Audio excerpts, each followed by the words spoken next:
Latihan baru pakai terpakai. Oh iya. Terus setelah turun nanti pakai kuda.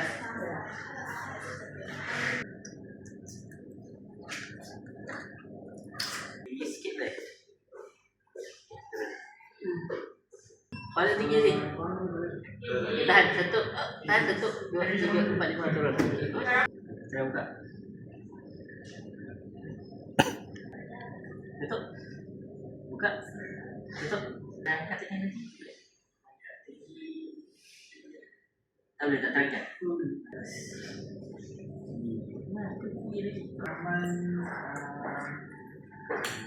Latihan baru pakai terpakai. Oh iya.